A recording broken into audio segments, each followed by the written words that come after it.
What's going on, everybody? Welcome back to the juice, man. I know. I was waiting for you to finish your line. Yeah, it's a little chilly. Yeah. Tuesday. Woke up this morning to in Nacogdoches, it was 13 degrees, and it felt... It was 13? Yeah, I think it was 13. And No. Yes, it was 13, and it felt like 9? That's way colder than it was here. Yeah, my buddies, Easton, and they were hunting in Paris, and it was 9 with a feel of -4. Yikes. We don't do cold down here that well. No, it was, I'm only an there hour actually south. was like a bunch of wrecks and stuff. Did you hit any ice? I didn't drive on the road very much. On the way here, no. What do you mean, you flew? No, I mean, on the way here, no. But like yesterday when it was sleeting and stuff, yeah, I mean, there was ice on the roads. Yeah. Yesterday was a little bad. There's some bad accidents. Anyway, no, it was. It's so weird because I'm like, 40 miles south of you, 45 to Nac, and it was 23. It feels like 9, I think is what it said.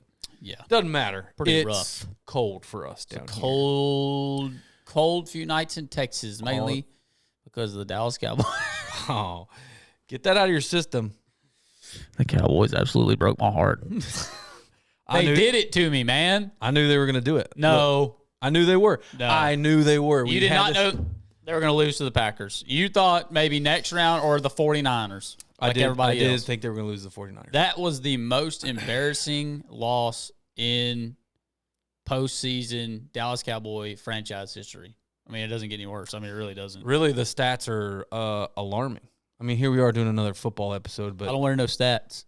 All I know is, Dallas, you let me down again. What should I?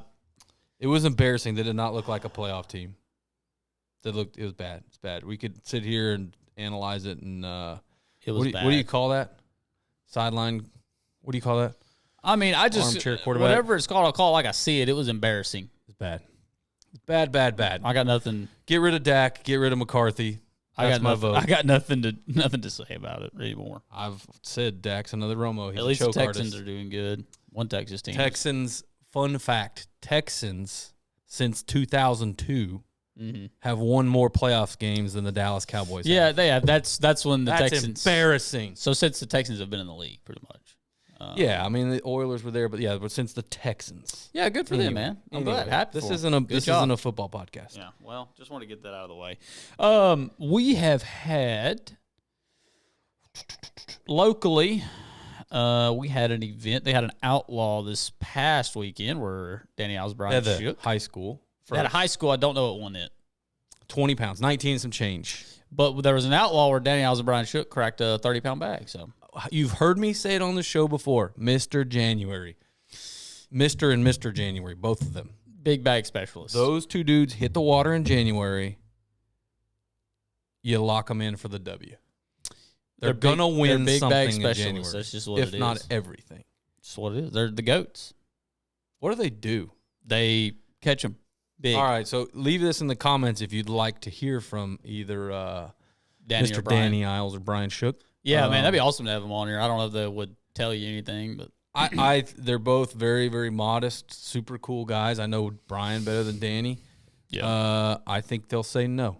Not because they don't they don't want to. I just don't think they're interested in the limelight or participating. They might come on and talk basic or talk about the stories of them catching 49 or whatever. Anyways, they're big bag specialists. No surprise to see the win there. The weights fell off decently down the board. There was like 5 or 6 teams over 20, and they started falling off decent. I mean, the weights were okay, but not anything just like spectacular after that. There was a 25-pound bag caught in second, and after that, some low 20s, and then it fell off pretty good. I think 15 or 16 might have cut a check. So, yeah, man, pretty typical for Rayburn. Strong at the top. Starts working its way down pretty good towards the pay cut and definitely below that. So what we're looking forward to is we've got a Bass Champs coming up this weekend. It's going to be mine and Shane's first tournament of the year. I was just about to say that's wild that it's going to be the third week in January before we fish our first derby. Yeah, first derby of the year. We have missed a few here, but it's going to be freaking cold. Well, we would have fished outlaw if they didn't have the guide rule. Yeah, we would have. I talked to Mr. Clint about that. Yeah, I get it from his point of view, though. I mean, if he's going to lose more entries over gaining them, then you guys got to change your perception on guides in the tournaments. That's my opinion. Yeah, I mean, I agree. Would you agree with me when I say that as a guide, you're at a disadvantage? Yes, we spend more time on the water, but I think it can be a disadvantage because I'll be honest, I'm not going to what I feel is going to be the best stuff. I wouldn't call it. That's hard to say. I wouldn't call a guide a disadvantage, but it's definitely not. When you're doing an electronics trip, I understand that, but some of these guys are going to use the argument that they don't practice at all, or maybe they only get a day, and that means that we're on the water more than them. And I agree with that argument. You know, well, I will say though that as a guy doing electronic trips or a guided trip, you're not looking, or you don't have the time to look and search like you need to, because you're constantly trying to put people on fish or trying to show them stuff. Like, you're not able to really go to work like you need to. The guys with the most advantage are the guys out there, not guides, the guys out there that are spending a bunch of time out there looking all day, every day. And those are the names you see at the top of the list. Well, love it or hate it, those are the guys that are winning and beating you or everyone every weekend. And that's just how it is. So what I was going to say is in having a guide rule, what you've done is now we wanted to fish champs. We knew we wanted to fish champs. Mm-hmm. Unfortunately, we didn't time Outlaw right to stay off the water. You had some trips. I think I had an electronics trip. But is Champs 12 or Outlaw 12? Champs is 12, Outlaws 14. Okay, either one. It might be 14-12. Either way, we took it. We accounted for the Bass Champs. We accounted for Bass Champs, but what that's done is that's given you and I time on Rayburn without guide trips. Yeah. I mean, so by having the guide rule, now you've taken clients out of our boat. So now we're just going to work that much harder to find everything we can. Yeah. Yeah, hopefully it works out. I don't hopefully know. It might not work out for nothing. It's going to be freezing cold. That's what it's going to be. Yeah. For sure. That's the only thing for sure that's going to be. It's freezing cold on Saturday. So, but yeah, man, that's what's been going on here around the Sam Rayburn area. And in fishing news, big announcement from our guest today. Our guest today, Mr. Dakota Ebear, has dropped a bombshell in the bass fishing world. Starting 2024 off with a bang. Whoa. And we're going to have him on today in studio. He'll probably walk through those doors any second. But yeah, we wanted to cut a little intro before we got here. Intro before we get here. But yeah, man, it'd be really interesting to see what he's got to say. Was this decision? Well, so let's for those of you who don't know, he is dropping out of the BPT, the Bass Pro Tour. Yep. And is going to fish the Opens to try and qualify for the Elite. Yeah, he's going to fish all night. And from the outside looking in, a lot of you guys are probably thinking like me, like, man, that's why would you do that? Yeah, why would you do that? He's going to have his reasons. He's going to talk about it today. But just from the financial aspect of it, a lot of guys will, at least the first thing that came to my mind, probably came to his mind as well. And a lot of people's minds when they saw this change is like, man, there's not near as much money to be won in the Opens. Yes, it might be a little cheaper on the entry fee side, but when you add in 9 events, travel, and entry fees, it's probably not substantially different, but it definitely is cheaper. But the money to be won is not even relatively close to the BPT. So, we saw Bobby Lane go to the Opens and fish all night as an EQ angler, and he left to go back to the BPT. So, it's hard to say. I don't know his exact reasons, but we're going to have him on. Surely Bobby Lane, I would think some of that was financial to win more money. So how do you want me to do this transition? What do you mean? And here he is, and then like a cut. Oh, yeah. And then like black screen. Yeah, we're going to have him on to talk about. Fade into Dakota right here. Talk about this move, about this new chapter. Yep. Should be a good episode. Yep. Stay tuned. He'll be here in just a second. The man himself. We're rolling. Just we're like rolling. That. He like magically appeared, just teleported into Not working. It's working. Is it? You're good. Is it working? Am I good? We don't have 3 sets of headphones. We're broke, so we have 2. Yeah, go ahead and check that sound real quick. Dakota, give it a check. 1, 2. How's that sound? Yeah, that's good. Excellent. All right, we're good. We're good. Awesome. You want me to start singing? If you want. We do need to. If I could sing, I we have the applause thing. Dakota Ebear. I don't think that's the right one. No, that's it. Listen. Oh, that is it. Yeah. That was applause. If I could sing, I wouldn't be bass fishing. That's not true. Yeah, I'll be bass fishing for fun, not for a living. Well, man, appreciate you coming on. I know this is It would ring. you need to get that. No, he's fine. He's probably just cutting firewood or something. I don't want to be a part of that anyway, so I'd rather be here. Third time. Third time's Yeah, it's third time. yeah. Yeah, You've been yeah. on here 3 times. Yeah. Yeah. Third time's a charm. Yeah. Maybe you get some juice. Oh, maybe. I mean, if you're willing to share. No, man, we're glad to have you on. I know your busy schedule, and a lot has changed for you since the last time we had you on. I think you had just qualified. Actually, Dakota, the name of the episode is Ebear 2.0, and you weren't sure if you were going into the BPT That's yet. correct. Yep. You hadn't got the nod. Yeah. And so we did that one. Yeah, that was, it seemed like a lifetime ago. It was only like, what, 2 years ago? Yeah, so, it wasn't that long ago. Two Yeah. years ago, probably right about now. Yeah, it was about this time of year, right before season about to kick off. And so now you've got 2 years on the BPT under your belt Yeah. and absolutely murdered them. Yeah, 2 stellar I'd years. say that. Yeah. This No. is pretty stellar. Pretty stellar. I mean, Pretty good. Pretty good You look, for the bank account. Pretty I good. mean, there's no doubt. I was very thankful for that. Yeah. those 2 years. how much have things changed for you in the last 2 years? I mean, it's been a life-changing experience. Yeah. Let's just be honest about it. So I can't really say too much about that platform in that sense for what it was. It was great for me. It was. I think we kind of talked about it then when we did that show, but like the phone never rang or anything whenever I qualified for that. So that was kind of an interesting deal. I think we you hear talked about guys talk about that when they qualify for the Elite Series. And I think that, like in our mind, we have this goal set, right? We're going to qualify for the Elite Series. We're going to qualify for the Bass Pro Tour or whatever it is that you want to do. And then you feel like whenever you do that, the phone's just going to start ringing. And the heavens are going to open up and all the money's going to start falling out of it. Yeah. And it's just not that case. Now, there's so many competitive anglers out there. Marketing has changed. You really have to set yourself apart, even though you're maybe even part of one of those top-level tours. And so, I was a little bit, down at first because I didn't feel like – I was like, dang, man, I thought I did something. But then, once we started fishing and I started doing well, the phone started ringing, and I'm very thankful for the business partners that I have now. It seemed like it finally started to fall into place. And all that has set me up now to be able to have the opportunity to kind of switch gears, go back to the grind, but be in a little bit better place. I guess from a support standpoint, and a financial standpoint, to take this risk and going back down to the Opens and trying to qualify for the Elites. Yeah, and you talked about how the marketing stuff changed, and everybody in the industry I think is seeing that. And you've got your YouTube channel stuff going now. You've got that stuff going, so you saw that as well, and that's that was something that was a little bit different for me. Like I know a lot of guys try to use social media to then build that following, to then build that financial support from business partners and stuff. And then I kind of didn't. I just wanted to just try to catch them. Yeah. And then if I could do that, I felt like then I could build my brand up to where then people would want to support me. And I know that was really, I got very fortunate that it happened that way. It's kind of backwards, I think, as to what most guys think they need to do.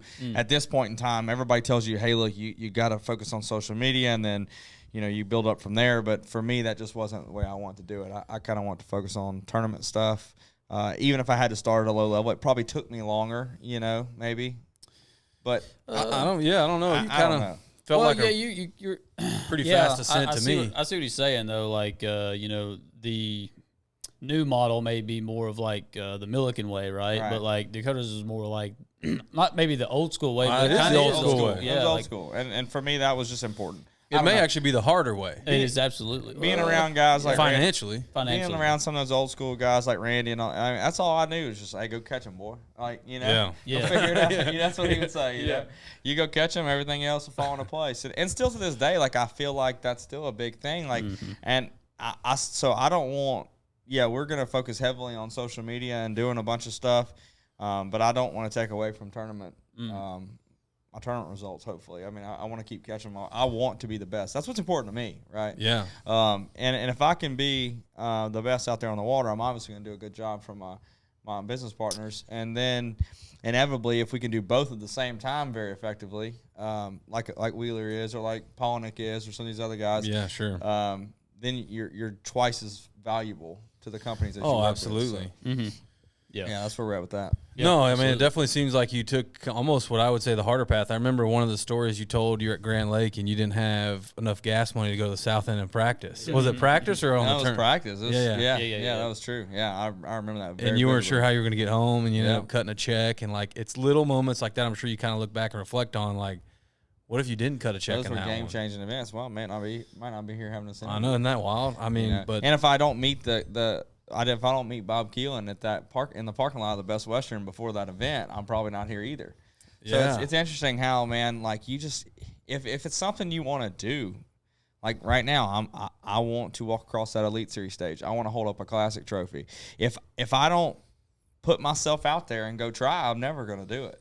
Yeah. And sometimes it doesn't make business sense. Like I try to talk to a lot of guys in different walks of life that are successful. Like maybe they own a construction company, or they own a welding company, an industrial company, like Eddie does there, and and they're refiners and stuff. Or you talk to somebody that's very good at real estate. Pretty much all of them at some point in time reach a point where they're like, man, I don't know how I'm gonna do this. Like I don't know how in the heck I'm gonna accomplish this. Like I don't have the money for it. I don't know the right people. Everybody that I think that achieves greatness, like eventually gets to a point where they've got to freaking catch another gear. Yeah. And you got to figure it out. And the ones that don't give up and they keep trying, I think inevitably sometimes you end up where you're meant to be. I don't know. It's just I agree with that. Yeah, I agree with that. You you spoke on your. Did you post it to Facebook or just Instagram when you released that news? Facebook and Instagram. Yeah, okay, well, I saw it on Instagram. That's all I was asking. But you mentioned like you spoke on your faith. You're a faithful dude, right? Absolutely. And like you talk about like you just feel like this is what God's calling you to do, and you look back at your career, and I think a lot of people, in this sense, if they're faithful, or maybe even if they're not, and they don't, speak to God on a regular term, but would you say like that's instrumental, right? Like your faith, falling back on that, because you look at those people that are successful, and a lot of those people are like faithful and stuff, and it's just faith-based, man. Like, because things are going to go wrong. Sometimes things are going to happen that you don't know the answers to. And I'm not perfect by no means, so I don't want to get too deep. Right. Look, man, I fail him daily, and he never fails me. I say that. I say it all the time, and there's more truth to that than anything there is, because I'm not a perfect person, and if I was probably a little bit more faithful, I'd probably have a lot smoother walk in life. But hey, that's all of us, right? I mean, we all have our struggles, but at the same time, though, I feel like that whenever things go wrong, and you do have that faith-based foundation, that like it's okay, it's not the end of the world, because you do like you can kind of reflect and you say, all right, well, look, it just wasn't meant to be. There's other plans for me down the road, so you keep building, you just keep moving. I mean, it's just like little deterrents. Like it's like, all right, I think I'm gonna go this way, and then all of a sudden you like ricochet off you, but you just keep rolling. You know what I'm saying? That's the most important thing, right? This is getting kind of left field here, but in baseball terms, I like to kind of use this analogy to people, because we're talking about my success in fishing that I'm very thankful for, but like that wasn't always my plan in life. Like I always loved to fish. I love the outdoors, but I want to play pro baseball, man. Like I was like, dude, I put everything I had in like as a kid in high school. I mean, I worked out as hard, if not harder, than anybody else around me, and like just the same way that I have with fishing. But guess what? I'm 5'5", man. Like, I'm over here trying to stand up tall on this thing. Look, it wasn't my place in life to be a pro baseball player, no matter how bad I wanted to do it. Yeah. But you know what? It was okay. Like, it's okay. Yeah. Like, it's worked out. There was a time where I really wanted to ride bulls for a living. Well, I was going to say, and guess what? I really wasn't that good at riding bulls either, which led me to bullfighting, which then led me to being at a college in Stephenville, Texas, which then led me to being on a college fishing team, which led me here. So there's been a lot of failures in my life, in a sense, that have led me to where I'm at now, being successful. Yeah. And this is just another step in the road. Yeah. And I'm intentional failures, you could call it. Yeah. I mean, in a way. So they all lead you to where you're kind of meant to be. I wouldn't be here today if I wouldn't have failed at something else. And so, I mean, that's just kind of the way I look at it. We're going to keep rolling and keep working hard, and eventually we'll end up where we're meant to be. Absolutely, yeah. I just want to touch on your faith because I know it's important to you. That. Yeah, man. That's awesome. That's awesome. A lot like when that news came out, me and Shane talked about it a little bit in the introduction. I think a lot of people. I mean, it's kind of a bombshell. You're a big name in the sport, so love probably one of the biggest right now, honestly. Probably one of the biggest, and so people pay attention to what you're doing. I know you're a humble doing. guy, but you know that. Yeah, people pay attention to what you're doing, and when you announce that, a lot of people probably look at it like, dang, man, like he's gonna go to the Opens, he's not gonna fish for near as much money. But you led back to that's just what you're feeling called to do, or what? Yeah, so that was kind of that was one of the things. That was one of the reasons why I decided to continue to compete. Like after Saginaw Bay, I was kind of like, man, it's time for a change. Like, really? I just don't, yeah, like Saginaw was that the last event? That was the last one. Okay, I got you. I finished 5th there that week. Got a good week. Yeah. But after it's all said and done, I was just like, man, I don't know about this. Like, I just feel like it's time for a change. Like, I could see maybe a little bit of the like excitement of just a lot of stuff going on and stuff kind of drawing me back a little bit. I was like, man, I don't want to get wrapped up in all that. Yeah. You know, like without getting too detailed, like I know I can think back just a couple years ago of being this kid is just like, man, I'm just so excited to be here, so excited for these opportunities, so excited for everything going on around me, man. I'm getting to fish for a living, and this is awesome. And I look around me and I see a lot of negativity. Like it. Guys on the Elite Series, guys on the BPT. It's every level. Everywhere, just negativity all around me about the fishing industry, and I'm just kind of like, man, life's pretty good for me. Like, and I ain't even done nothing yet at this point in time. I was just a kid, just happy to be there. Yeah. But I looked around me and I seen a lot of negativity, and I'm like, man, why? What? Like, what's going on? Well, then 2 years later, let's fast forward. I've had a lot of success. Everything's going great, but then I kind of start seeing, I know why that guy has that bad attitude. Like, I kind of allowed myself to start getting in that involved groove. a little bit, and I'm like, man, I gotta. Let's pull back the reins a little bit. Because that would affect your fishing as well. Absolutely. Yeah. Like if I go out there with a bad, because I mean, there's guys that we all know that are phenomenal fishermen, but go out there like just looking for a dog to kick on a dock somewhere, and they ain't. They're great fishermen. Yeah. They have all the ability in the world to be successful, but they're not being as successful as they could be because they're just holding themselves back with their attitude, if you will. Exactly. You didn't want to get too wrapped up in the politics. Exactly. That's exactly it. And I just kind of want to take a step back and say, all right, I went to the Toyota Championship. Yeah, I remember talking to you. And I was like, man, I love this. Like, I remember takeoff on day one thinking, like, man, this is like, I still love this just as much as I did 7 years ago, 8 years ago.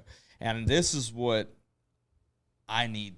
I need to be in this mindset back here. Did you feel some pressure as being kind of one of the bigger names in the BPT that with all the kind of negativity around them, controversy, did you feel a little pressure to, not necessarily from them, but maybe yourself, that like you had to, in a way, be a voice? Like I either need to, feels like there's a line being drawn and I need to pick a side, which is unfortunate. I wanted to try to be a positive impact on really the sport. I want to be.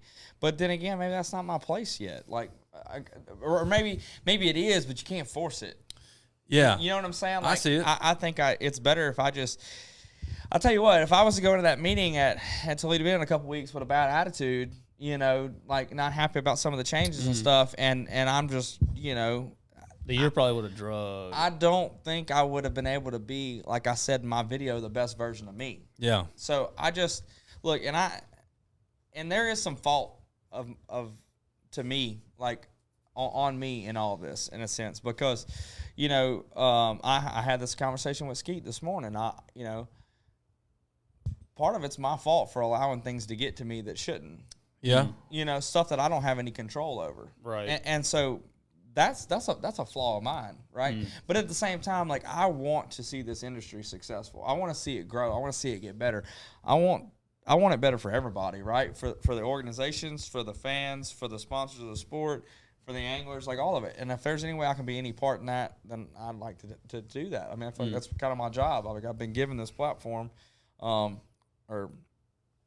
you know, and I need to be a good example for the industry. Yeah. And I just, with everything going on and stuff, I was like, man, this probably just isn't the right place and the right time for me right now. That doesn't mean that who knows what's going to happen in 2 or 3 years. Like, none of us know. We all know. You know, everybody's kind of like, man, something's going to happen. Like, who knows where the industry's going in the next couple of years? We don't know what's happening year to year. No, we don't. It's a crazy time of fishing, you know. Not necessarily negatively, but it is changing. Mostly negative. It's a changing time. I think that sometimes things get a little rough before they get better. And I feel like we may be in one of those transition periods in the industry as a whole. What I want to do is focus on being successful on and off the water and being positive, like in any way, shape, or form, like being a positive light in this industry. Like, and that means, you know, even if it means me fishing the Opens, going back down to grassroots and working my way up through another organization, or one day being back fishing the Bass Pro Tour. Who knows? I just want to keep it simple, keep fishing, and do a good job for the companies that I work with. And right now, I just felt like it was time to take a step back. You know, I'm actually super excited about the opportunities moving forward to fish those Opens, because now, like, I can't get complacent like it would have been easy for me in a sense to, I mean, I probably wouldn't have just because of my competitive nature. Yeah, it would have been easy to just get in that groove at, where I was at, where, look, man, I've got some great business partners. I can do some social media stuff. Everything's going to keep flowing smoothly, and I may get better, may not. But I mean, I could probably have kept going at my trajectory and like it'd have been just smooth. But now, like I'm back hungry, like you got back in the pits, and freaking and that's gonna make me 1,000 times I feel like better of an angler. Yeah, like because there's nothing. I mean, it don't matter. You can do everything right and still not qualify for the elites. Oh, 100%. Yeah. Oh yeah. You could have a great year. Yeah, it's 9 freaking tournaments, dude. One bad day. One bad day. I mean, one bad day. One bad little mishap. Like you forget to charge your battery one night. I mean, that could be the difference. You can't, yeah. So it's going to really challenge me more than, or as much as I've ever been challenged in my career. Yeah. And I'm freaking fired up about it. I mean, That's that's awesome. good. That's good to see that. That's really so good. you talk a lot about your partners here, and I know since your success in the last 2 years, you've grown tremendously with your sponsorships and, Bass Pro, Nitro. I mean, that's huge. I mean, like, as a fisherman, anybody who fishes professionally or trying to chase that dream, you get a call from that group. It's like, you know. Strike King and lose as well. Yeah. I mean, Bass Pro especially, it's like, that's I'm assuming Toyota now? No, not Toyota yet. Okay. I mean, It's a I'm big just name. doing the same thing everybody else is doing. Got with you. Toyota. Just Got you. hopefully Okay. have a couple good finishes. Yeah. Which So- you should if you're fishing. Yeah, But what I was going to absolutely. ask you No, is, Yeah, go ahead. did you have some conversations? I'm assuming the answer is yes. Yeah, that's what I before was you gonna made ask the as well. decision. Like, hey, look, I know you guys probably signed up with this for me fishing the BPT. How would you feel if I went down with into the Wild West of the Opens? Yeah, so I did have some conversations with them before I made that decision. They were pretty much for the most part okay with it, Pretty much. Yeah. Well, you look at some of these companies; they support both tours. Yeah, I got Correct. And so we're not. I don't want anything negative towards either one of them. No, Like, so, I got you. And so because of that, like if I was, if it becomes a negative light towards one, and that company supports that, then it's kind of negative to their investment. Sure, yeah. And so we don't want to be that way in any way, shape, or form. And I don't want to be that way. So obviously, there's guys that get on social media and just Yeah, they just rant. on all that Oh, stuff. yeah, And so they were just kind of like, hey, don't do that. Yeah, what? Yeah. Don't do that. And I don't think they thought that I was. No. But that that was kind of it. And look, it's just like saying, hey, that's great if that's what you want to do, but you got your work cut out for you, and we need you fishing at the highest level pretty soon. Yeah. I mean, so that's fair. It's yeah. I mean, that's cool to retain that support. I mean, I'm sure you probably had to think about that a little bit. Like, what if these guys tell me, oh, well, sorry. And I didn't do that by design, and I know you felt didn't. I kind of felt bad. Like I literally was sitting around the other day. It was 7:30 at night. I was eating dinner at Gene and Debbie's, and I was like, I just got through eating dinner, and I just like pushed my plate away and shoot. They were looking. I just walked outside, and they were like, I went and made a phone call, and I was like, if there is any way, shape, or form, it just hit me. I was like, man, I have been contemplating this, and I was like, man. I actually texted another angler had texted me, and we were just kind of talking, and I was like, man, there ain't no chance. And they were like, man, there might be a chance because people start dropping out about this time of year if they can't get their money right. Oh, yeah, you can get in. And so I was like, I'm going to regret the heck out of this if I don't just try. If you don't try. If I don't just try. Because it was weighing on me. Because I had made the decision to stay, like I said, based off financial opportunities. Whenever in my heart, like I knew, like I was like, man, it's time for a change. And I was like, man, I didn't get in this industry for money. I never dreamed of accomplishing what I've accomplished from a money perspective. I just want to fish. Yeah. And so I was like, it ain't the time now to start chasing money, in that way. Like, I know you got to be responsible. I have a business to run, and eventually someday you might have a family to support. Yeah. But right now, is the time to try stuff like this if that's what I want to do. So anyways, I made that call like 7:30 and was like, and they're like, man, do you know it's 7:30 at night? Yeah. Do you know it's like January 6th? I'm like, yeah. All I'm saying is there's a chance, And I went to bed that night, and they were like, all right, well, look, I'll make some phone calls tomorrow. We'll see. Yeah. And if maybe somebody's dropped out, maybe there'll be an opportunity for you to get in. Yeah. And I was like, okay. And it was pretty much one of the things where, look, the chance is very, very slim. Yeah. But if by some chance somebody drops out in the next couple of days, we'll let you know. And I went to bed that night and slept like a baby, like for the first time in a long time, because I wasn't really worried about it. I was like, look, all right, here we go. If it's meant to be, it'll happen. It'll happen. If it's not, and at like 8:30, they're like, hey, there is one spot open, and like you can get in if you want, if you're serious about it. And I was like, that's meant to be at this point. Got to take it. Let's go. Yeah. And I hadn't really talked to anyone about it. Like Gene and them didn't know. My mom didn't know. She kind of lost her cool. You know, like, I mean, I didn't tell anyone. You know, like, I kind of kept it to myself because I wanted it to be a decision that I made. So we're talking a week and a half ago. Yeah. And it's something I've been sitting in a deer stand thinking about every day. Fresh. And so then I had to call sponsors and be like, hey, look, I know we kind of touched on this, but I just kind of made the decision to do this. And they were like, oh. Sometimes better ask for forgiveness. It wasn't like that. It was all fine.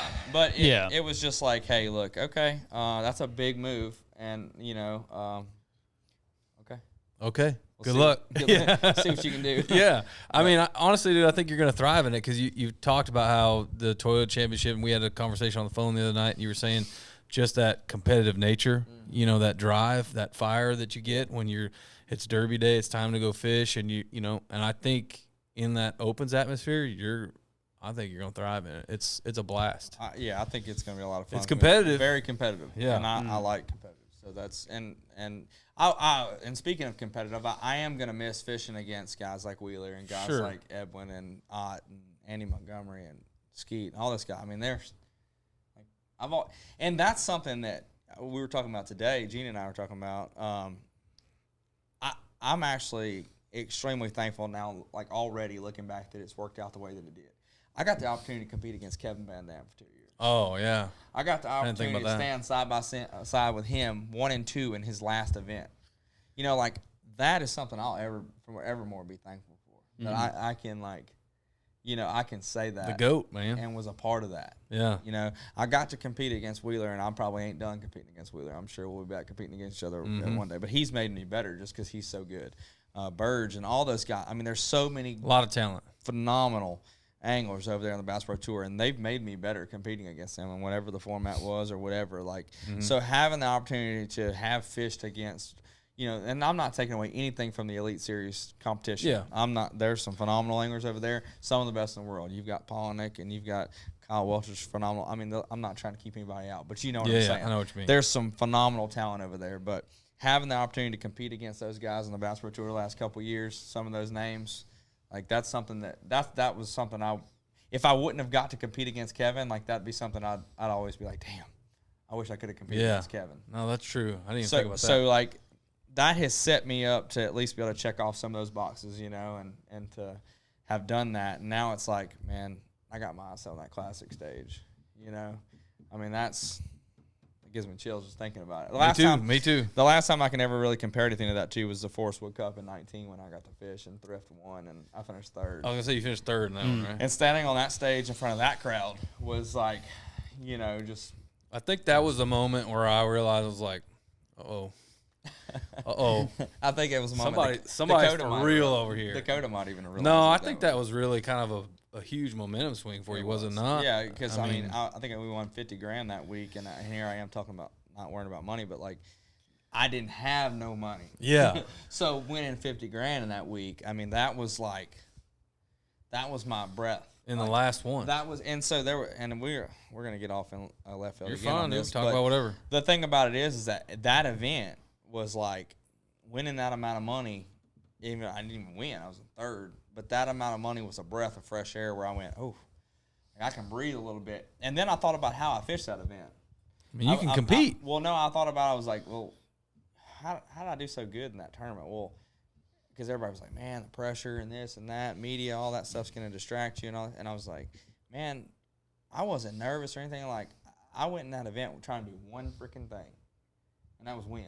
Like, I didn't care about nothing else. So it didn't matter. I was at a championship event. I was guaranteed $10,000, which is already a lot of money for me. I'm good. Yeah. Like, I'm getting $10,000 for fishing 3 days no matter what. I'm going to try to win this thing. Yeah. And I almost did. And I went, all right, just got a little bit of got a little bit of a financial buffer there. I tried to win this event, I almost did. Well, let's try to win the next one. And then next thing I know, it's like, oh, okay. So it just changed my whole mental approach to how I was doing things. Yeah. So was that, what year was that? It was 2019? 2019. Yeah. Man. Yeah. I do remember that. I remember thinking, uh-oh. You just the boys fished. fixing to get on a roll. Yeah, you just kind of fished different. Like whenever, and I had to prove to myself in a way. Yeah. Whenever you finally kind of proved to yourself, like, hey, you can do this. Like, now, granted, fishing will humble you. We all know that. Like, real fast. I've had my share of bad ones.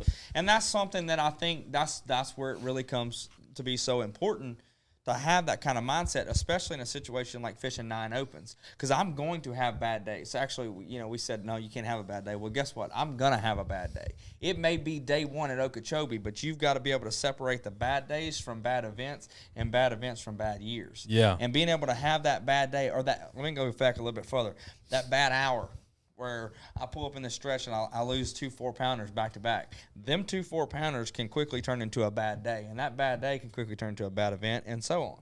And then next thing you know, you're having a bad year. So having that confidence a little bit in yourself, saying, dude, I lost 2 4-pounders. It just happens sometimes. Let me go just let me salvage the day. Yeah. Let me just figure out a way to do the best I can with the day. Catch me 12 pounds. I'll be in 50th place. But the next day, I can start fresh and and then you catch 16, 17, you move up, you finish 40th place, and you had a good event. Yeah. And it ain't the event you wanted, but it's all about keeping things into perspective, staying confident, and moving forward, like we're trying to do with all of this. Yeah. That's where the mental side of bass fishing really comes into play. You have to be able to shake that off. And I think what you see a lot at the highest level, BPT, Elite, whatever, you can even say Opens and Toyotas, what separates the guys from good to great are the guys that have a bad day 1 and rally day 2. Yeah. You know what I mean? And that's the norm over there. Yeah, I think that fishing weights increase. I think fishing always comes back to mental toughness. Like Brandon Belt was my title sponsor this year. I've talked to him about it. Being in MLB, he's like, look, he's like, the reality is everybody around you is just as good as you. Yeah. The only thing that separates us is between the ears. Yeah. He's like, we're all good. You made it to the MLB. You're good. Congratulations. Yeah. But can you be great? And I saw it this year too. I mean, I regret every day I was on the water if I could have just went back and slapped myself out and said, dude, go be great. Chill out. Yeah. You're good. Get tough. And everything, it would have been a totally different year. And I think a lot of people see that, But it's like you said, one bad event, leads to a bad day, leads to a bad year. Belt. You can take a bad swing at a pitch you should have hit, and then that turns into a bad at bat, and then a bad at bat turns into a bad game. A slump. You're in a slump. You're right. It's the same thing, but the guys that they can flush that, hey, I should have. Yep, he got that one by me. But I'm glad you mentioned that because I think I don't want to be totally wrong here. I think he might have started this year like 0 for 24. And they ended up hitting 19 bombs this year. That's a lot. Batting like high as a DH. 270s. 270s. Yeah. So, yeah, there you go. At some point in time in this beginning of this season, he went, all right, I'm good enough to do this. Time to saddle up. Yeah. Yeah. And then it might even happen whenever you're not even expecting it. Like all of a sudden, you go up there and you catch a 5-pounder and you catch a 5-pounder. Change momentum, change the whole day. So I think all that's very important to keep in perspective, and that's kind of where I'm at with all of this. So shifting to the Opens, looking at the schedule, what's got your eye? What are you excited about? Have you been to every one of those? No. No, I've never been to Santee. I've never been to Ouachita. I've never been to Logan Martin. What's that one weird one in Minnesota? Leech. I've been to Leech. Oh, okay, cool. I went there. I mean, we were just practicing or something, just fun fishing. We were going to the college championship at Bemidji, and we just swung off in there one day. Justin and I did, and he caught like a 50-inch muskie and ruined my brand new boat. Wow. Yeah, we got up there, and we were like, we went up there a couple days early. College kids just bumming around. We went up there. We're like, we never been up north, so let's go fish a lake close to there. So we go to Leech, and we pull in. There's it's a fishing community. I mean, it's like they're serious about this stuff. Like, wow. It's because I think during the winter, it's like nothing but ice fishing. Right. Yeah. There's like big tackle stores everywhere. Big time walleye lake too, isn't it? Yeah, it's like when you pull into their town, it's like we're a drinking community with a fishing problem. Oh, that's awesome. Yeah, or we're a fishing community with a drinking. I don't know what it is. Something like that. It was just funny, Yeah. But you go into all these tackle stores and there's like all these big beaver with a treble hook on it. You know, like just big giant bass on stuff. And I'm like, what in the world? And guys would see our bass boat. They're like, man, what are y'all doing up here? What is that? Yeah, what is that? Like, oh man, we're big musky fishermen up here. You know, and Yeah. they're like, oh, that's why there's a beaver with a treble hook on it. Like, you know, Y'all throw beaver baits. yeah, That's pretty cool. It was this big wooden freaking glide bait looking thing. You know, there's like, Jeez. I mean, you've been in them tackle stores up there, haven't you? Yeah. Like, North, there's up just north. lots of like big baits for big, you know, muskie and all that.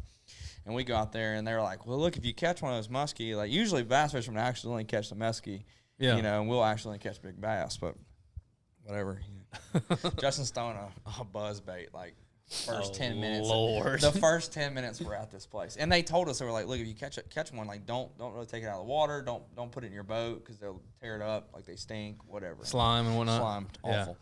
And sure enough, like, Uh-oh. did we cut off? No. It did it again. Okay. Camera glitch. Are we back or what? Yeah, we're back. Take two. Take two. So we're talking about throwing the big a buzz muskie. bait. Yeah, the big muskie. Throwing experience. a buzzbait. Buzzbait. Yeah, we've been at Leach for 10 minutes, and we've heard about these giant muskie and how they cast for 1,000 times and never catch one. Well, 10 minutes in, I have my first brand new boat, brand new boat, brand new bass boat, first one ever got. Here we are. He catches this freaking muskie. It's like freaking giant. As long as it's table. Yeah, and he's like, man, I gotta get a picture of that thing. I said, dude, they told us not to do that. Don't put them in the boat. Don't put it in the boat. And he's like, I gotta have a picture with it. I'm like, all right, whatever, dude. So he picks it up and he's holding it like this, and I go to snap the picture, and that's when like the live photos just come out, you know. Yeah. And I'd have to look back, but I have like as soon as I snap the photo, it goes Oh, Taylor face. Taylor with his head. tail right in the face, and he drops his 50-inch freaking fish in the bottom Oh, of the boat, no. and it goes to hell. It Oh, tears my him up. goodness. Oh, it was so nasty. It was the worst smell. That boat's I think I sold that boat with the smell of that muskie in it. Yeah. It's awful. Dang. But that was my Leech Lake experience. So that's all I know about it. We didn't catch a bass. Wow. But Is it a large amount of that smallmouth fishery? yeah, I think Okay, so, cool. yeah. I mean, we've asked about it a couple times since then. You know, we've always talked about it because I'm really surprised we haven't went there yet because it's huge. Like it's a big. Oh, really? You know, I'm surprised we haven't had more tournaments there. Minnesota's got, Yeah, that's weird. There's not a lot of tournaments there. Minnesota's got a lot of awesome fisheries They do. all around there. Yep. And then the other one, where we going? Lacrosse. Ah, gosh, dang, dude, lacrosse. So much fun, but it always kicks my butt. What time Oh, of the year Mississippi y'all River. going Yeah, I on? was like lacrosse. I don't Y'all know. go what in the time I'm fall though. Yeah. Maybe like September, August, something like that. The travel schedule is a little insane, dude. Like they didn't do y'all any favors. I mean, No, I don't know if that's maybe by design. It's like, all right, let's go see how bad they really want to do this. maybe, but like, like Because like, you go from messing with you like that? lacrosse to freaking Hartwell. It's like, well, you go to During South deer- Carolina during deer twice, season. but you're not going to go at the same time. During We're going to deer make you drive season. there They twice. said during deer season. yeah, I got to go to Hartwell Oh yeah, dude, you're a big deer in hunter. freaking deer season. About the time I start kind of easing around here. Welcome to the Opens. We don't care about the rest of your life. We're trying to make it as miserable as And ours. like I literally said, you know, even after the Toyota Championship having a good event, and I think the Toyota Championship is probably the best event in bass fishing. I mean, look at the money the guys won there. It's freaking awesome, and it's just a cool tournament. But I even said, I was like, I am not fishing anymore in the fall. Like I said that this year, because it's like right in the middle of freaking.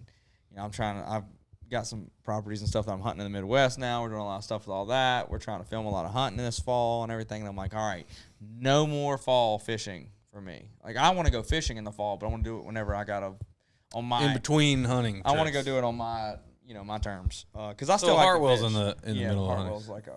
Unless you're like hardcore. Do you do any September velvet hunts anywhere? Well, we were going to. Where, like Kentucky or something? No, we're gonna go to like South Dakota.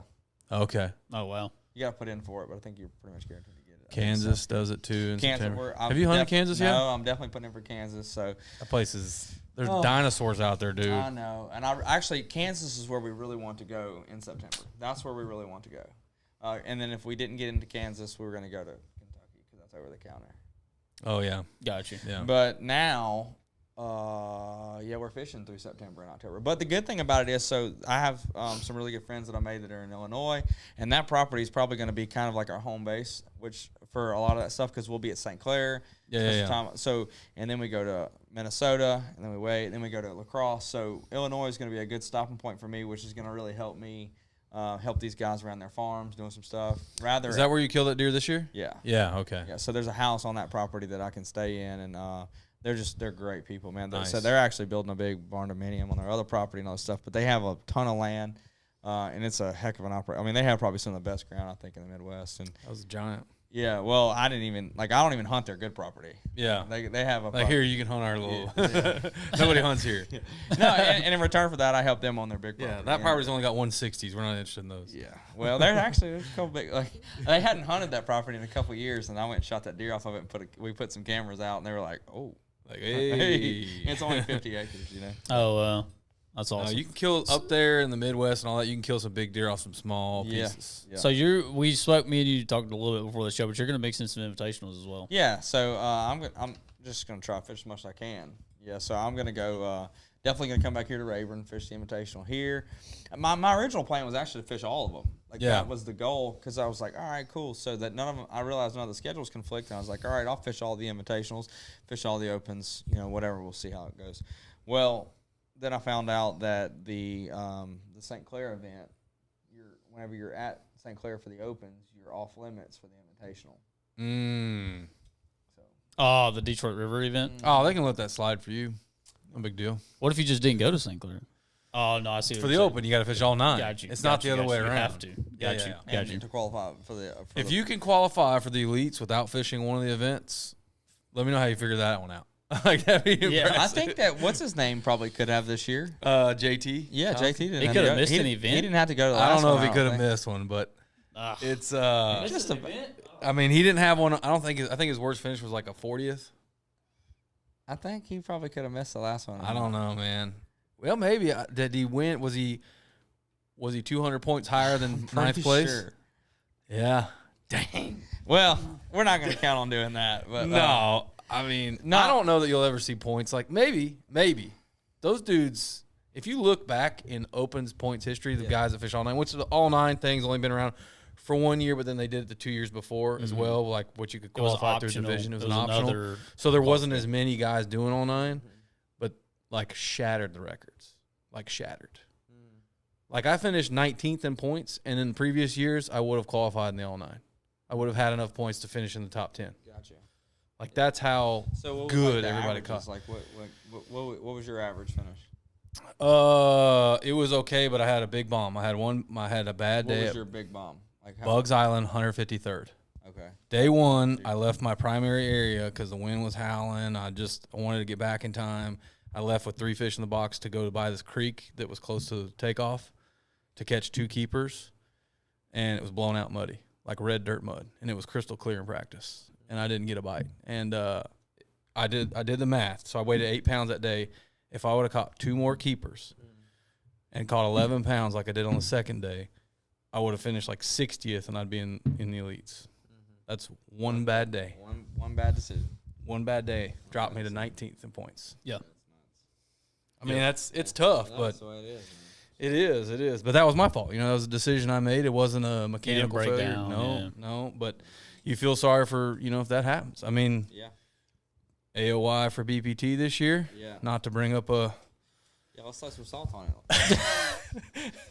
Yeah. But I mean, okay. Well, let's tough play devil's advocate here for a second. Let's say you win AOY. You're not going to the opens. You still do it, man. He said, yeah, right. Dude, I mean, it's already a legendary move in my mind because it's some people are thinking this dude's either got it all figured out or he's an idiot. I tell you what, we're all fixing to figure it out. We're all fixing to find out what kind of decision I make. No, honestly, like, man, some of the people that reached out to me after making this decision was like, man, it's cool. Like, I'm just, like I said, I'm excited for new beginnings. I'm excited for just a fresh start and who knows, like I said, where the industry is even going to be in a couple of years. But I think it's important, just like you're doing and just like you are doing here with this podcast, that's the kind of cool thing about the fishing industry now. I mean, there is opportunities to build your brand and to make a good living in this industry, regardless of what tournaments you're fishing. Yeah. I am very excited to walk across, hopefully that Bassmaster Elite Series stage and be able to interact with those fans and go to weigh-ins and do that stuff. I mean, I love that kind of stuff. And I was hoping we would get to that with Major League Fishing, but I think that they're just dead set against that. I thought maybe like we could do like a hybrid format where you catch away release the first couple days. If you were doing best 5 still, and then like on the final day, let your top 10 bring in their 5. Bring in their 5, have a big weigh in, get to interact with all the fans and do all that, which would sponsors really want to see that in a way. But at the same time, the conservation aspect of that is pretty cool, being able to just throw back all like whenever you've got actually 80 guys competing. So I thought there was some things that maybe we could do that would have been kind of meet everybody's meet in the middle on that deal. But being able to walk across stage again and interact with fans and weigh in 5 and stuff is it's going to be a lot of fun for sure. A lot of fun. Yeah, Bassmaster does a good job, even in the opens. I mean, there were some good crowds. Yeah, I mean, you're gonna enjoy that. And they're have live now. Opens are all 9. All 9. All 9. Yeah. Are they doing live on their website? How many are gonna be on FS1? I don't remember. Did they say? Are they gonna do all 9? I don't know, but they're gonna do all 9 this year. Yeah, all 9 are gonna be live on their site. I just don't know if they're doing FS1. Yeah, I mean, but that's all you still can ask for. It's and man, like I think I've really enjoyed working with Marty Stone and all those guys. Because they're really good, like I want to work with Z. Like, how cool is that gonna be to freaking be catching him and have Z commentate? Yeah, Z train. Yeah. Holy smokes, man! How cool is that gonna be? Like Davey Height, another just Mercer. Mercer. Has Mercer called you yet to come on? No. I guarantee it's coming. I don't even know if Mercer knows who I am. Yes, he does. Yes, he does. Yes, he does. But he's calling you. I guarantee you. And I don't mean that in no way. Like the production crew at Major League Fishing has been phenomenal to me. Like, man, they've really helped me build my brand, and I love working with those guys. And I'm going to miss those guys without a doubt. But I've always wanted to fish a tournament, that Z was covering, or Mercer and all that. Like, I mean, that's just just all. I wish we were all in the same place doing the same thing. I wish we were all just one big organization. Maybe it'll get back that way, dude. I think it needs to be that way. I do too, because it just splits up everything. You just think about what I just said. Like, the production crew that Major League Fishing has, some of the great things that they do really, really well. And then so does Bass. Each one has their strengths. Think about if we were all pulling this rope in the same direction. Like, if we were actually all kind of like the industry is choking itself out. And I know that it's like, man, it's like it's nothing. I don't want to get too much into that because I don't want to be negative. I don't want to be that guy. But dadgum, like we're being real ourselves down. But that's down like, every time we create another freaking deal and I hate to say that because it's going to tick a lot of guys off, but it's the reality of it. Every time we create another professional tour and we scatter out the money a little bit more and we scatter out the talent pool a little bit more, we are diluting the industry. Yeah, golf can't do it. Bass can't. I mean, MLB can't do it. Rodeo tried to do it. That didn't work out very well. NFL's tried to do it. NFL tried to do it. Yeah, where they just merged the XFL and the whatever that USFL. is. It just, man.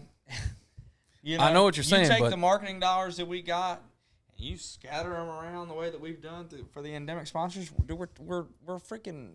These endemic sponsors are giving everything they got to try to support all these different avenues. Yeah. And everything. And it's diluting the talent field. Like, I want to compete against Wheeler and Polnick.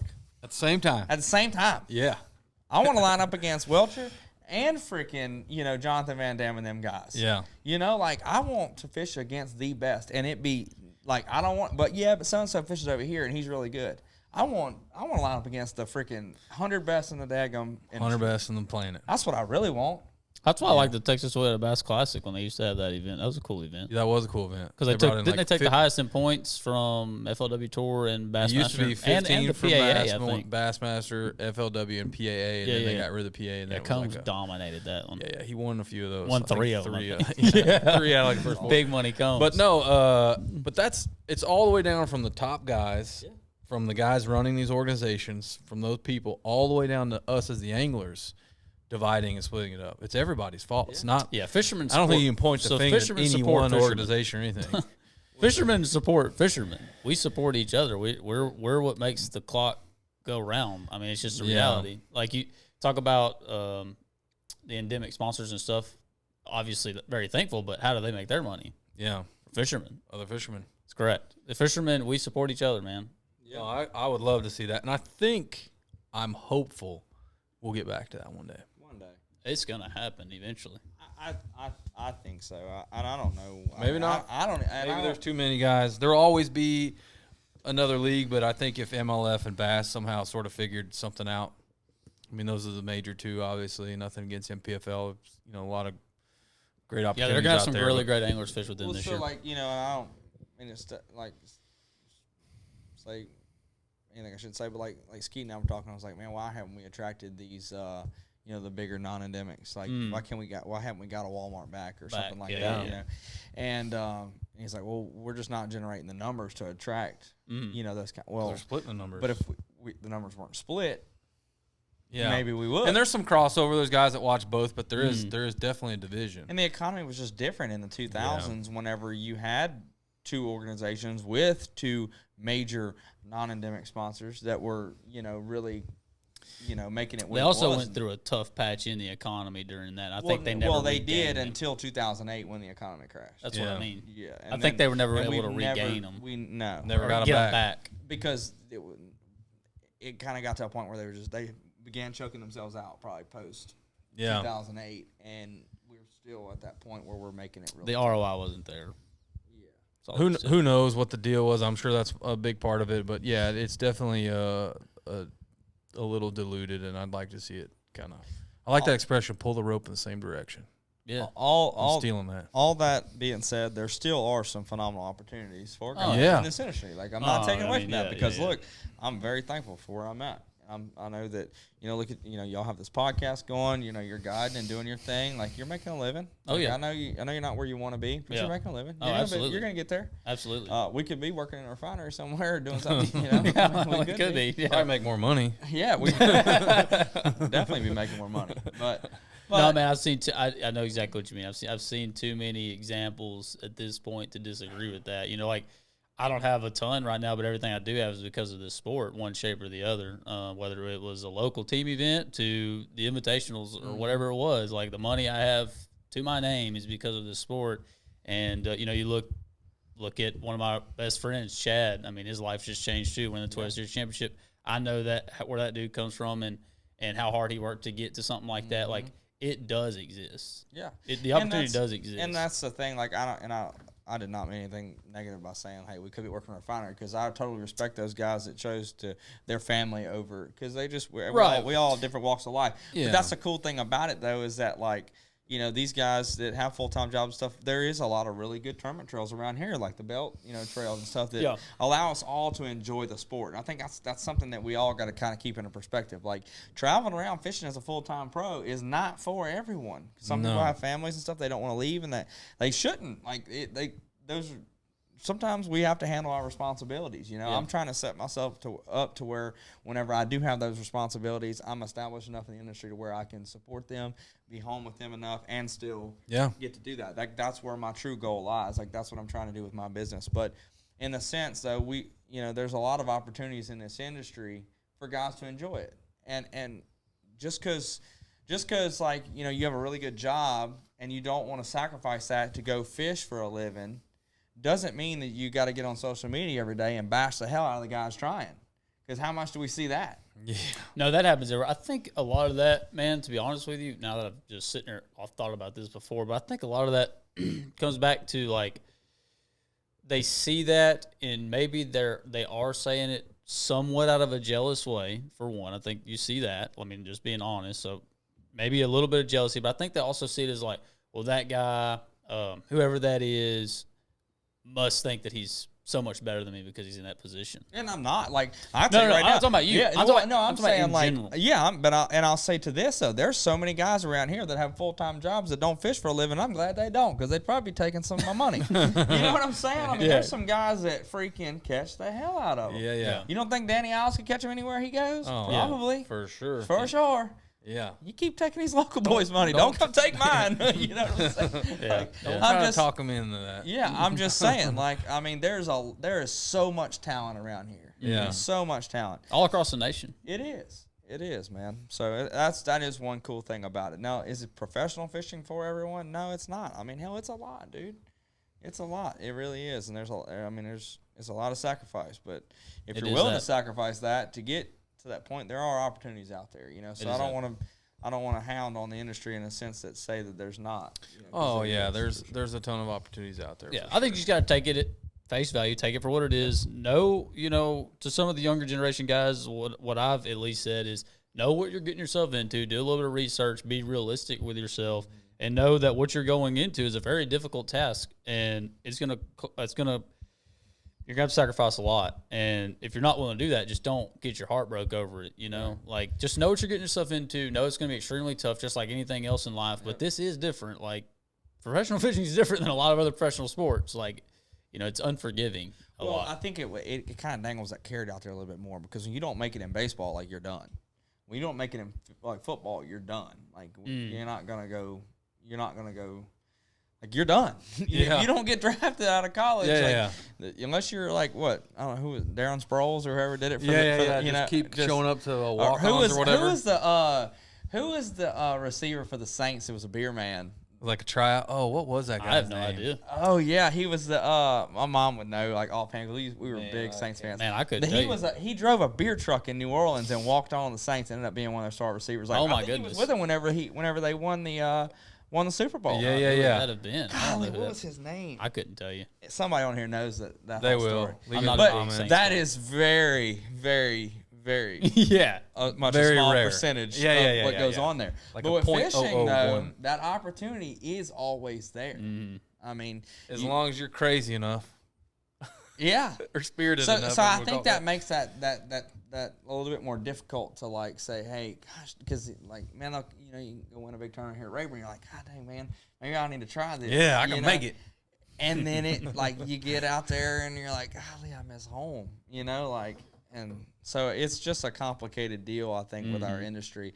But like you said, as with any walk of life, it doesn't matter what, like, for younger people that are out there watching or guys that are wanting to accomplish things, like, I don't care what it is. Like, it's going to be tough. Yeah, it is. You got to just find something that you enjoy doing enough that you're willing to work hard enough at it, sacrifice whatever it takes to be successful at that.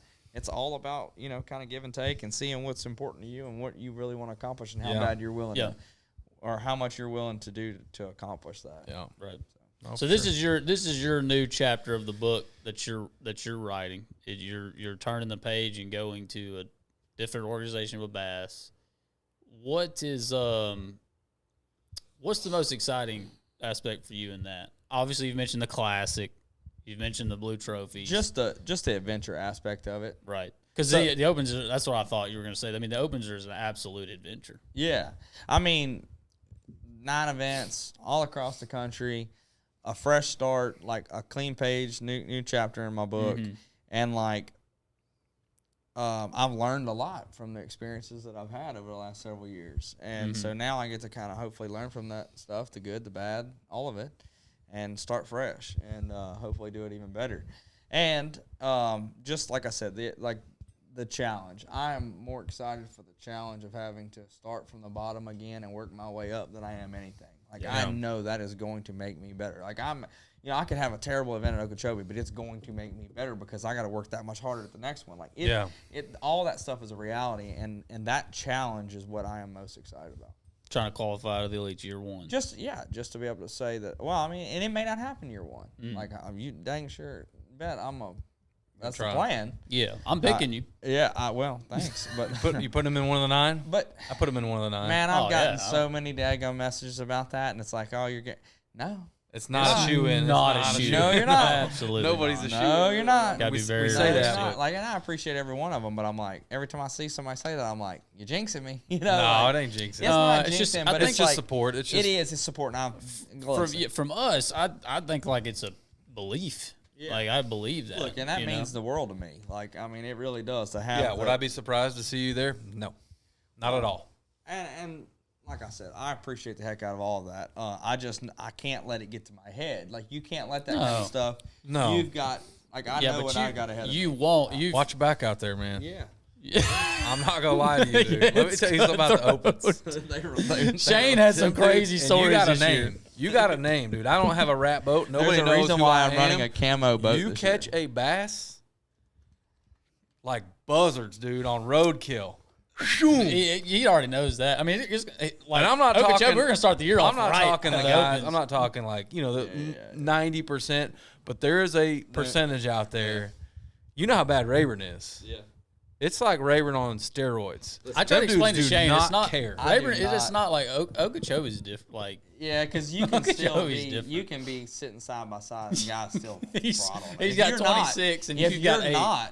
If you're not in them areas at Okeechobee, typically you're about to get your butt stomped. So that's it. It makes It's it gonna even be worse. crazy. Yeah. It's gonna be a crazy. But one. I don't envy you guys fishing Rayburn every week. As much as I love this place, fishing that last team standing the other day, like I was cussing and I don't Dude, even and that's like how many I boats? was There weren't even at- that many boats in that. Listen, I was cussing before daylight.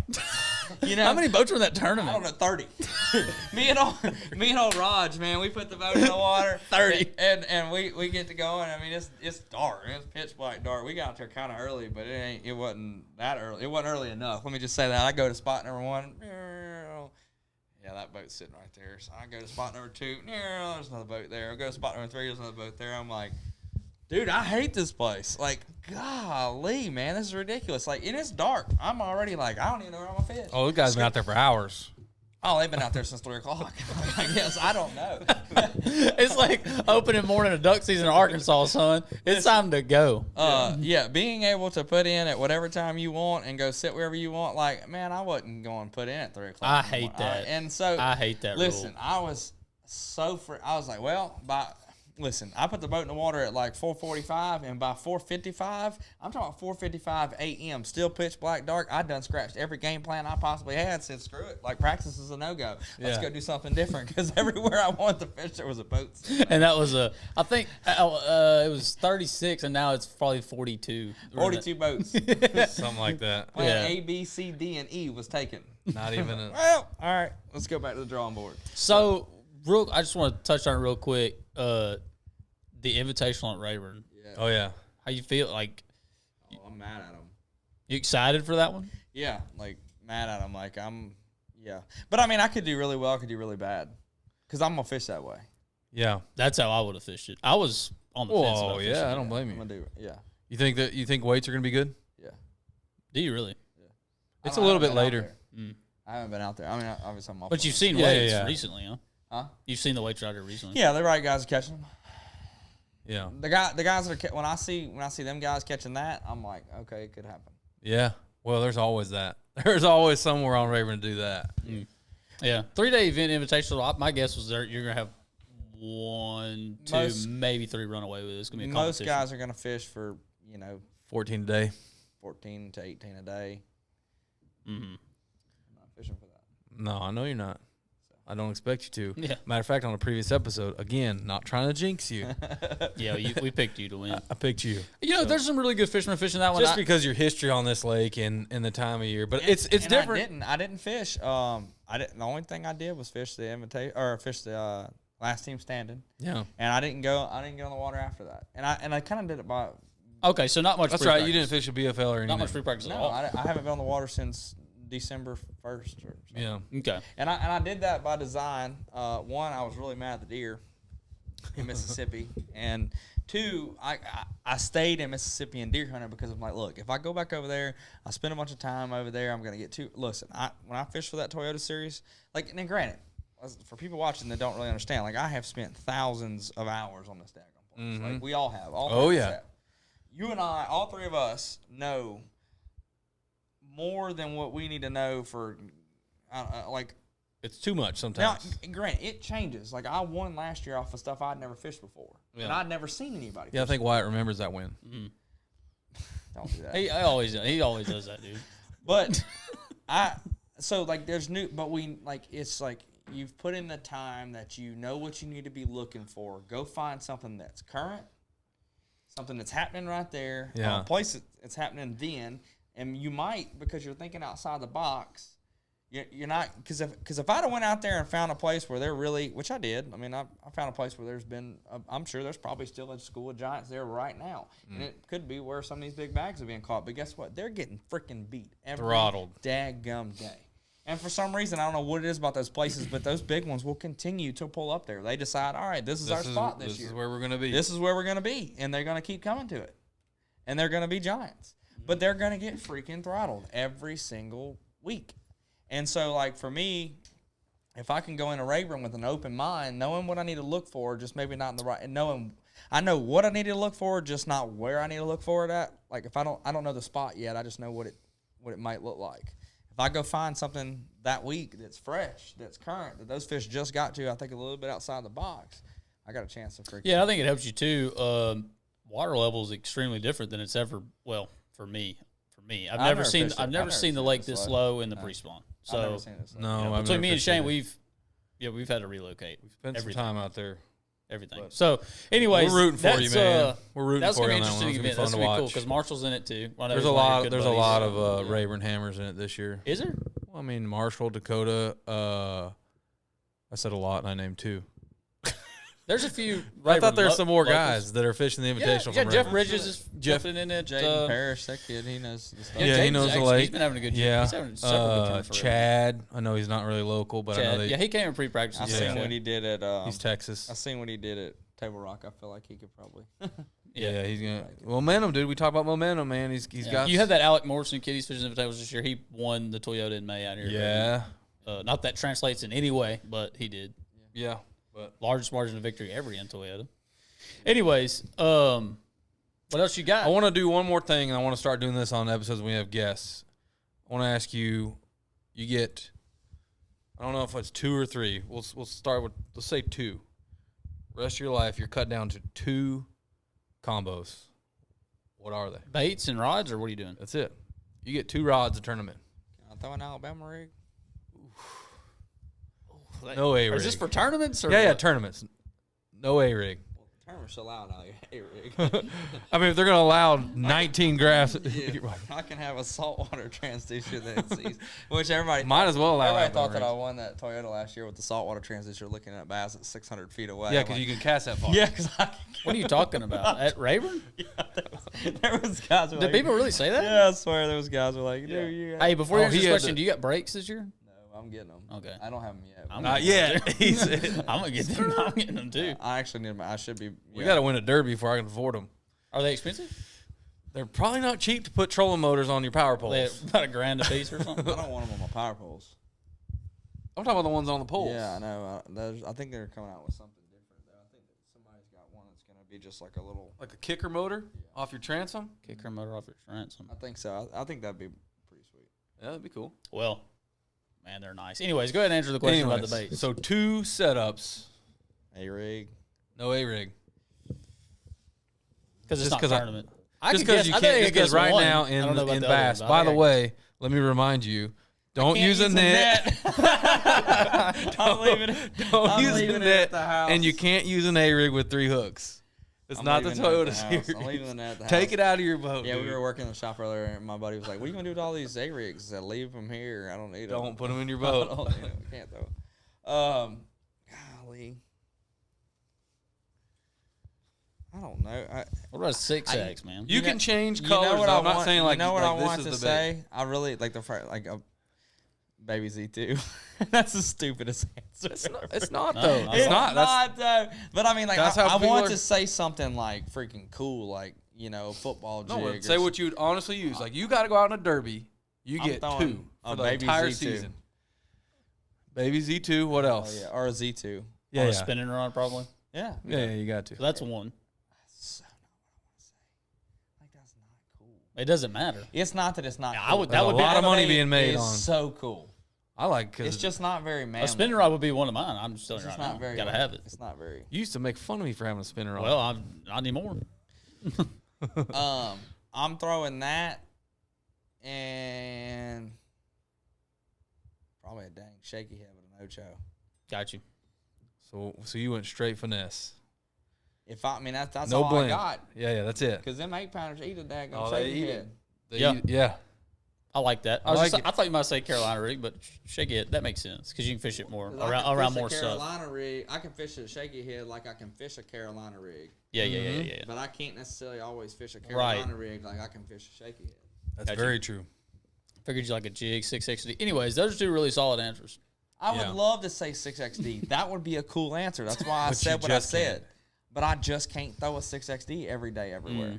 Nope. But I can catch one anywhere in this country I'll let you on add a Baby Z2. Yeah, and a shaky it. Add a third. Because I wasn't sure if I was going to ask people 2 or 3. We'll add a third. Now you just made it complicated because I still can't say 6XD because I still like you only giving me 3. Is it Carolina rig or Texas rig? You You already got shaky. It said probably Carolina rig. It's probably gonna be a swim bait. Swim bait. All right. Got you. Yeah. Line through or glide, or just like a I would regular. love for it like, to be a glide, but no, like a line through. yeah. Like a line through rage swimmer 3.8. Oh, the one where you rig yourself? Yeah, I got you. when they eat that thing, they're there. Got you. Stuck. Got it. That's it. That's it. Wrap. You got anything else for the man? No, we're gonna turn him loose, man. I appreciate you coming on. I know get you're back to busy. rigging You got tackle. podcast. Yeah, we got a bunch this week, and then I got a bunch of tackle to rig. Just trying to get. So I'm over there in the process right now in my shop. I'm getting everything rigged up for Okeechobee, and then I'm getting everything rigged up for Rayburn. Everything in Rayburn's gonna be in the corner of the shop when I get back. Ready to go. And that's gonna help. And I'm itemizing everything, figuring out what I need, what I don't. I got a new shipment of tackle coming in a couple days, so I'm trying to get all my old stuff organized and see what I need to replace and what I don't. Yeah. Being organized is a big key Yeah. to being successful in that many different events and that many different fisheries. Keeping it pretty simple is also key, but there are certain things that you got to have. Yeah. Yeah, I figured you had about 3 or 4 rods for each tournament on that one. I would love to. If I do, then I'm probably gonna catch them. But whenever you see me with 16 of them out there and a ratchet strap across the front of the boat, it ain't necessarily going that good. So. That's funny. Good deal, man. We appreciate it, man. Yeah, thank y'all for having me. All right, man. Till next time, guys. See y'all.